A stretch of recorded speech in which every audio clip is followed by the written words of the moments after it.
తీరు మార్చుకోకపోతే జిల్లా ఎస్పీ ఆఫీస్ ముందు ప్రజాస్వామ్య పద్ధతిలో నిరసన తెలుపుతానంటున్న విలేకరి అక్టోబర్ 17, 2024న నిట్ట సుదర్శన్ పై కొందరు దుండగులు హత్యాయత్నం దాడి విచక్షణ రహిత్యంగా ఇనుప రాడ్లతో దాడికి పాల్పడిన సంఘటన తెలంగాణ రాష్ట్ర వ్యాప్తంగా సంచలనంగా మారింది.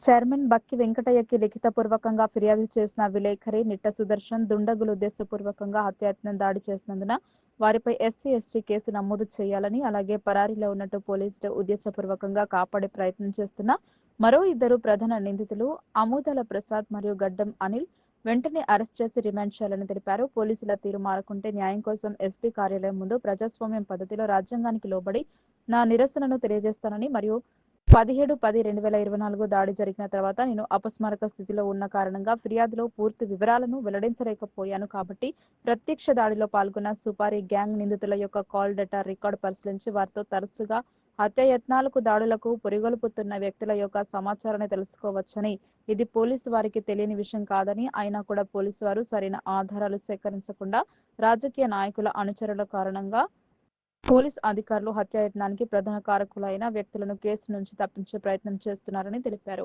విలేకరిపై దాడికి పాల్పడిన నేరస్తులను కాపాడే ప్రయత్నం చేస్తున్న ఇల్లందు ఎమ్మెల్యే ఈ కేసులో ఎఫ్ఐఆర్ 286/2024 సెక్షన్స్ కింద ఎస్సీ ఎస్టీ పీఓఏ చట్టం చేయడం నమోదు జరిగింది.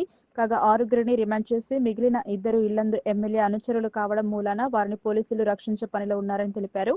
అలాగే ప్రత్యక్ష దాడికి పాల్పడిన వారిపై రౌడీ షీట్ ఉండడమే కాకుండా పలు నేర చరిత్ర కలిగి ఉన్న హత్య కేసులలో నిందితులుగా ఉన్నారని తెలిపారు. సుపారీ గ్యాంగులను పెంచి పోషిస్తున్న వారిపై కూడా కఠిన చర్యలు తీసుకొని ఇటువంటి దాడులు విలేకరులపై పునరావృతం కాకుండా చూడాలని అన్నారు. ఈ దాడిలో ఉన్నవారు హత్యలు మరియు నేర చరిత్ర కలిగిన వారు మరియు ఇంతకు ముందు వారిపై రౌడీ షీటర్ కేసులు కూడా ఉన్నాయన్నారు. హత్యాయత్నాలు పునరావృతం కాకుండా కఠినాతి కఠినంగా పోలీసులు శిక్షించాలని కోరారు.